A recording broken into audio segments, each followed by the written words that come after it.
How's everybody doing tonight? How's everybody doing? Woo! I love how people respond to stuff with woo, like instead of good. It's like, how you doing? I'm pretty woo. Yeah, I'm pretty woo. Doesn't really make any sense. Are you feeling pretty woo? Yeah, I'm feeling. I'm woo woo. Yeah, I'm good. Yeah. I love that. It's good. Good. I'm glad you guys are here. Thank you for showing up. My name is Arman. We're Sarcasm's Finest, the comedy club at the University of Utah.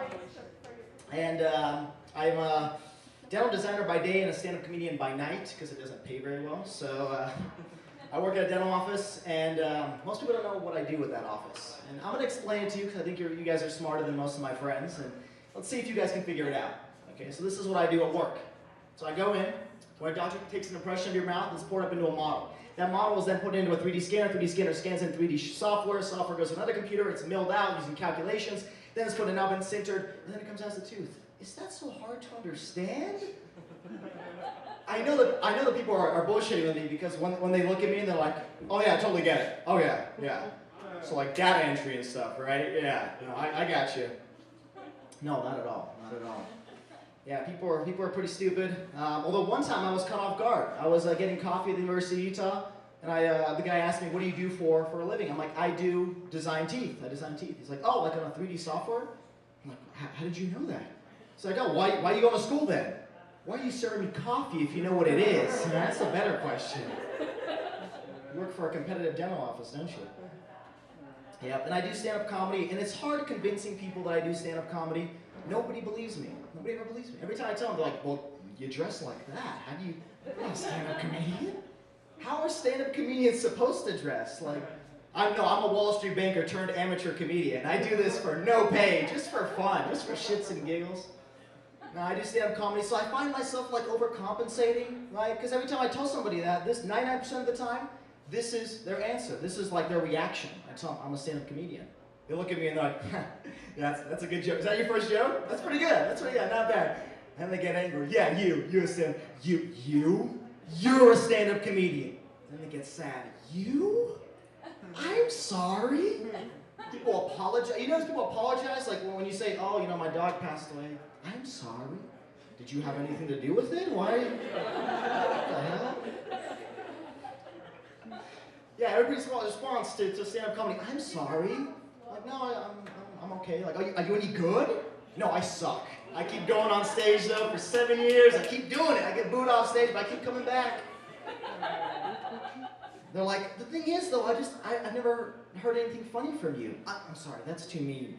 I've never heard you crack a joke. Because I really needed to hear that second part, right? I have never, in the life that they've known me, cracked a knock-knock joke or any horse walks into a bar. Nothing. They haven't heard a single one. So I find myself overcompensating my comedy. And it's in inappropriate times, too. So I probably should have avoided that funeral last week. It was an open casket. One your mom joke and they kick you out of here. It's just unbelievable. I'm sure Nana would have appreciated it. That's all I'm saying. And being on stage right now, I'm the most important person in your life. That's why I like being on stage. Because you guys are all listening to me. And nothing in your life matters right now. But what I notice from you guys and from audiences that I performed at is I notice certain things that audience members do. And everybody notices this. At any concert or any kind of musical performance, there's always the first clapper. They're the person that initiates the clap, and they're the smuggest, most self-centered person in the room at that moment. Have you noticed that? As soon as like the music ends or the stand-up comedian ends, they're the first clap, and then they look around. That was me. That's right. I'm that guy. I appreciated this guy before anybody else in this room appreciated him. That's right. It's like the people who say they've seen like the first 100 views of a video before it became popular, because that means that you're going to be successful in life. I was the first on your resume. I was the first to watch Lady Gaga's video before everybody else. Okay. But you don't want to be on the opposite end of that. You don't want to be the last clapper. That's the awkward point. That's when everything ends. It's kind of like where the party started.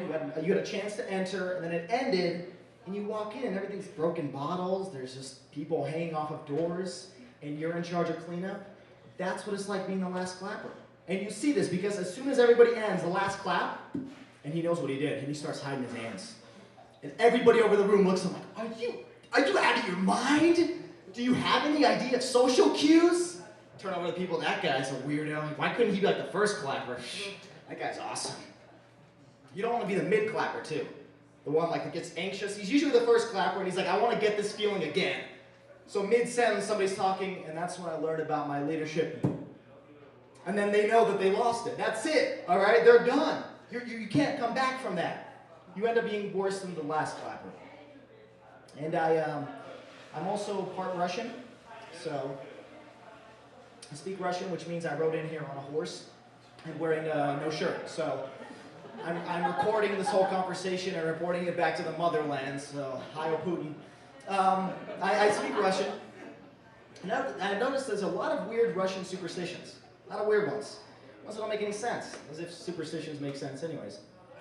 This is the first one, okay? For some of you that don't know what this is. So first superstition is this.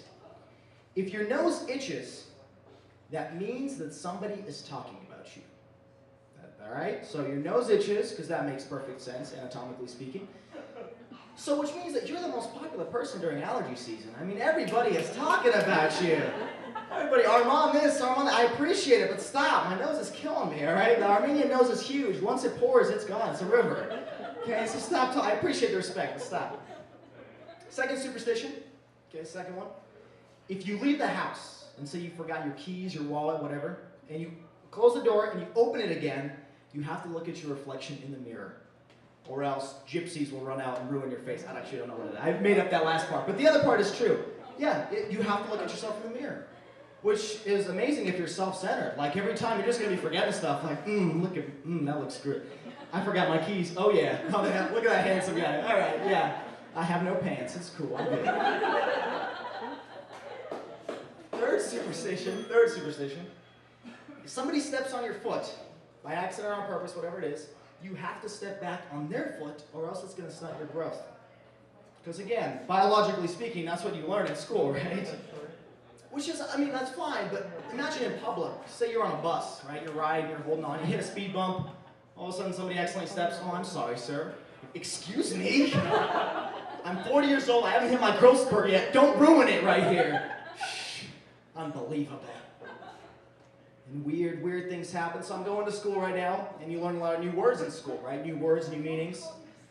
And I'm going to throw out a few words. I want to see if you guys know the meanings. If you do know the meaning, don't blurt it out, because I don't want to ruin it for people. But I want you to guess. What do you think the word headhunter means? Headhunter. Any guesses? Gold digger. See, that's better than the actual meaning, because when I think of a headhunter, I think of like an assassin, right? He's Xavier. He kills people. He has like the saber-toothed knife or something. He stabs people with it. You know what a headhunter actually is? It's a man that finds jobs for like agencies. Like if you need people, they're gonna find. That's a headhunter.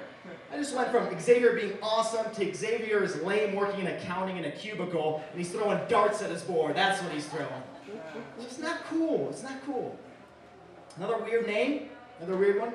Fiduciary. Fiduciary, that is a real word. Fiduciary. Any idea what it could mean? It's not something related to cleaning. Fiduciary, any ideas?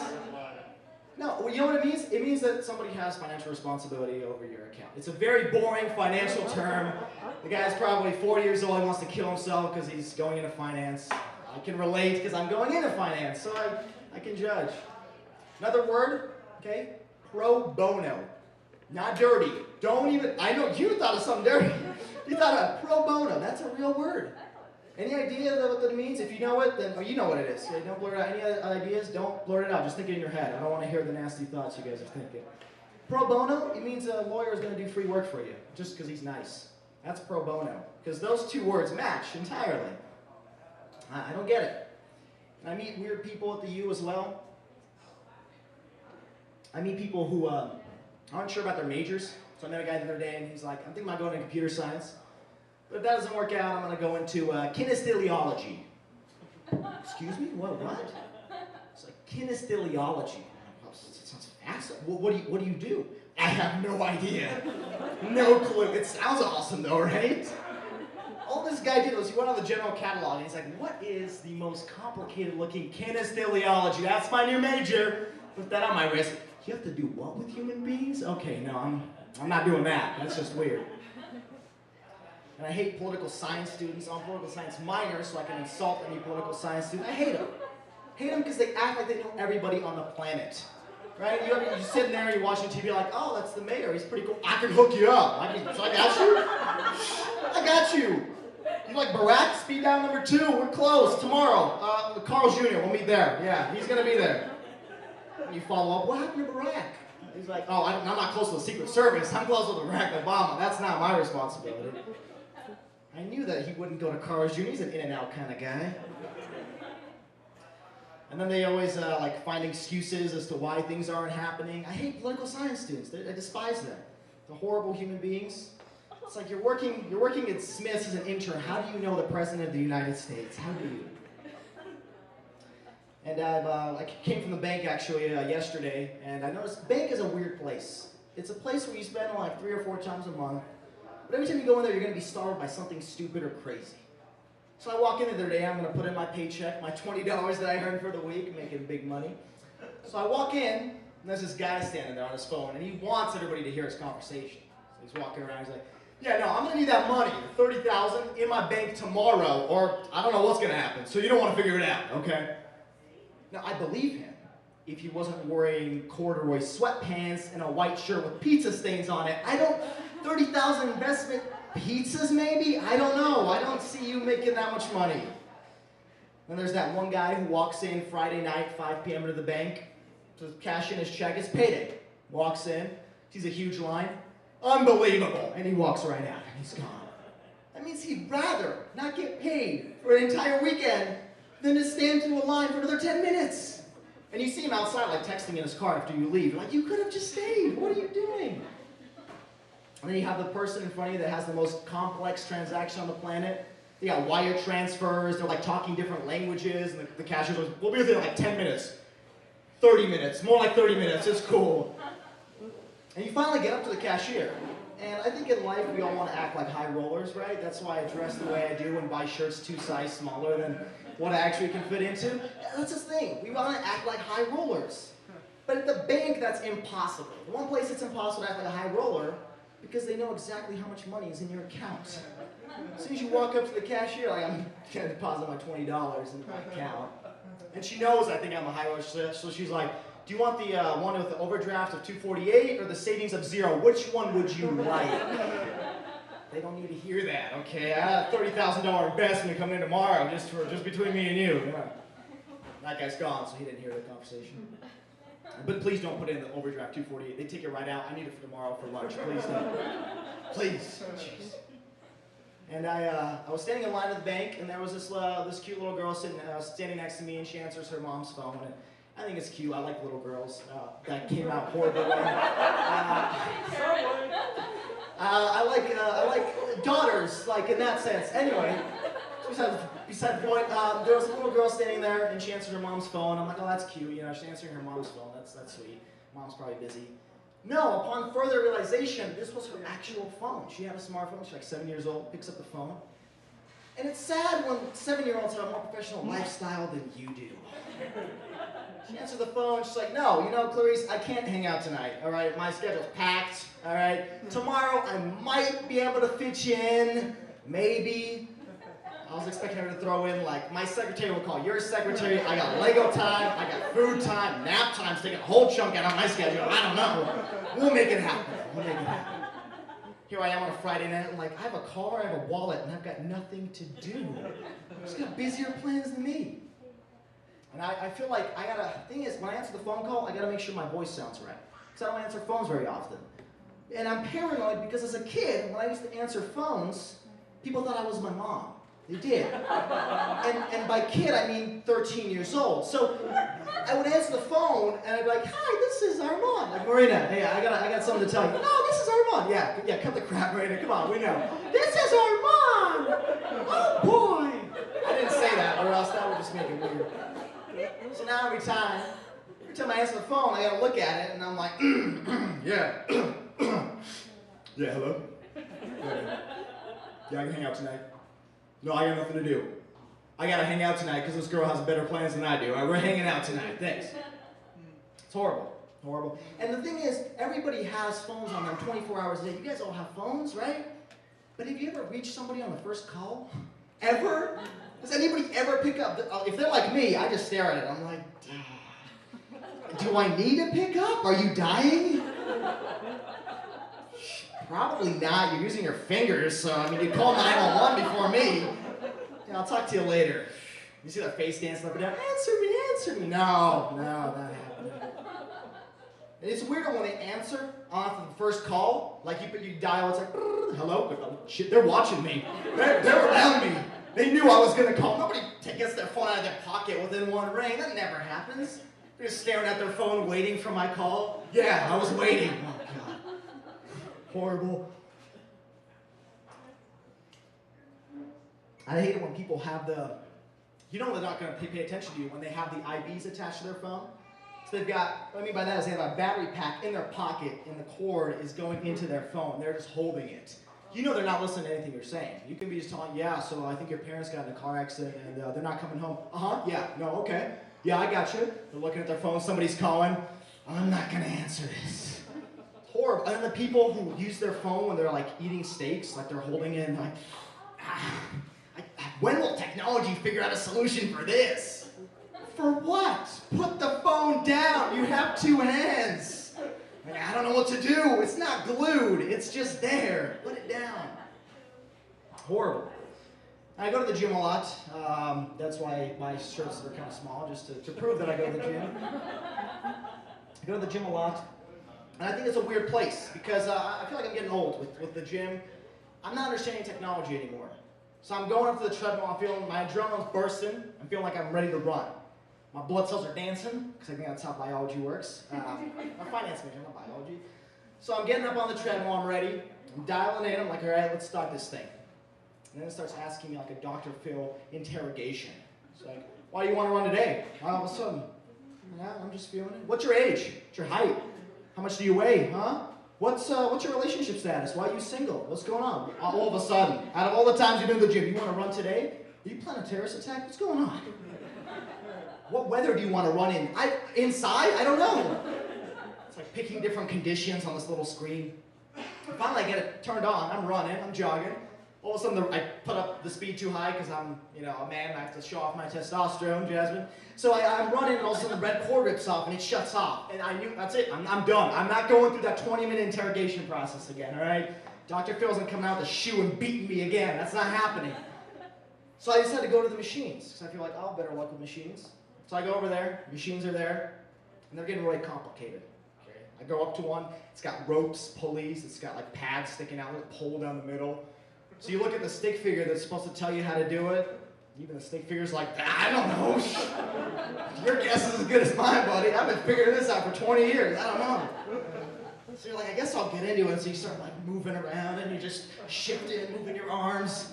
You're sore somewhere the next day, and it's not where you worked out. That's oh man, it's horrible. And media is ruining things too. Media, I can't diet with media nowadays. I go to the store to buy some Activia because I'm very impressionable to marketing, and Jamie Lee Curtis is a very semi-attractive middle-aged woman. I'm like, I'll buy Activia, right?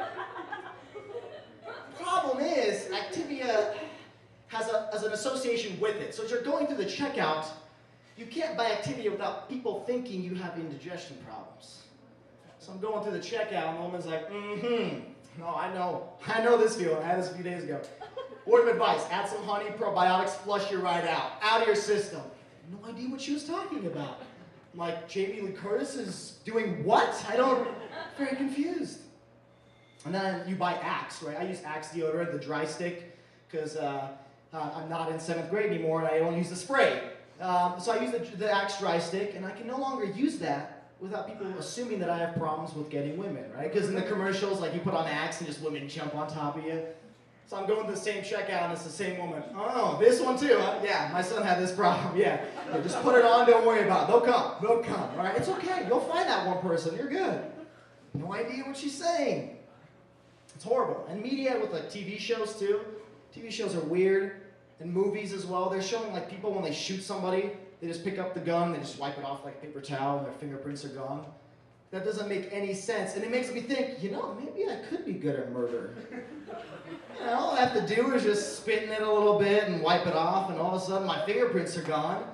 Unless I find the need to ejaculate in the room like most murderers, I should be good. I'm fine. I don't know. Maybe the urge somehow happens. I don't see why, but maybe you kill somebody like, you know what I could go for right now? Horrible.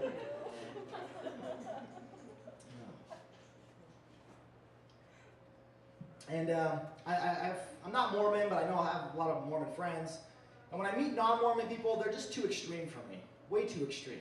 Like, as soon as they find out I'm not Mormon, they're like, cocaine, crack, I got some whiskey in the back, let's do it right now, right now. It's 3 o'clock, man, what are you talking about? Well, I thought you said you weren't Mormon. I'm not. Doesn't mean I'm going to prison at 4 o'clock. I'm sorry. It's not happening. They all get all depressed, like, you're a sellout, man. You're a sellout. It's horrible. And I had an embarrassing experience, kind of along with deodorants and stuff. I was traveling a few months ago, and I was leaving in the morning, and I forgot to put shampoo into my luggage. So I wake up in the morning, I'm thinking, you know what? I don't have time. I don't have any left. I'm just going to take my mom's, and it's Garnier Fructis. Word of advice, man, you shouldn't be using Garnier Fructis shampoo. All right, this is not a very masculine thing to do, so I'm thinking, nobody's going to see it in my own room. They're not going to find out. Little did I forget, as going through the security checkout, is that my carry-on can have a gallon of Garnier Fructis. And I come upon the realization, when woman's like, do you have any liquids in your bag? I'm like, oh, shit. Maybe some goat sweat. I use that as my hair shampoo. I don't know. Maybe somebody slipped something in there. Maybe something feminine. I don't know. Like, I got told so many girlfriends, they throw something in there. I don't know. So she unzips the bag slowly, and I'm waiting, I'm sweating, and I'm like, everybody's gonna know, everybody. So my students around me, they're all looking at it, they're just happy, they're excited. What are they gonna find? She pulls out Garnier Fructis from the gentleman in the pink shirt. Garnier, I was wearing a pink shirt, I didn't help the situation. Garnier for pink shirt, everybody. Okay, plan C, all right, we're taking care of this. And she throws it away. I know I'm gonna be traveling a few months down the line. I'm gonna see the same woman. I mean, walking through the TSA checkout, she's gonna be like, holy shit, is that Garnier? Come on, get your ass in here, it's Garnier Fructis. Oh, what do you got this time? You got some nail polish? What else you got? You got some tampons for you too? Come on, let's check it out. I don't get it, I hate it, because, going through security, they stop you, and they're like, okay, take your pants off, take your shirt off, okay, start doing some jumping jacks, so I'll check up your rectum, all right? All of it for an extra ounce of toothpaste. Is that going to kill someone? Like, am I going to be on the plane and all of a sudden, come here, and just like slap it in their face? No. You want a guy with like a machine gun and turbans walking away, oh, go ahead, sir, you're fine. It's the toothpaste we're worried about. Then they always ask you, did anybody give you a concealed weapon to take on the plane? Even if I did, would I admit that?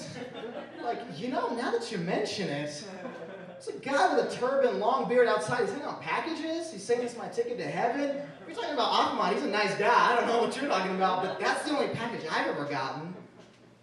And it's horrible. And I was going through school, and I had a story. I'll finish off with this one. I'm going to open myself up a little bit to you guys.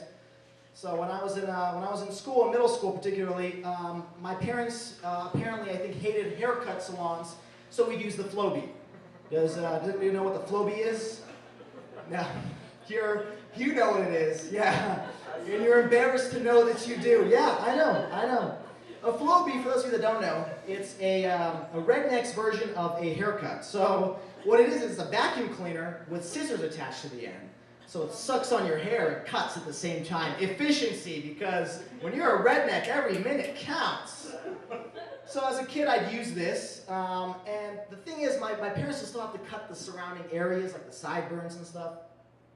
It was a traumatizing experience because I asked my mom to do it. Now, I love my mom to death. I love her. Haircut stylist, she is not. So I asked her to trim it, and so she shaves circle on this side and square on this side. And I was kind of chubby, so walking through school, I was like Pac-Man Tetris. Like, people just want to move me around, shove me into places. You're such a fiduciary, Arman. You suck. Thanks, that's my time. You guys have been awesome.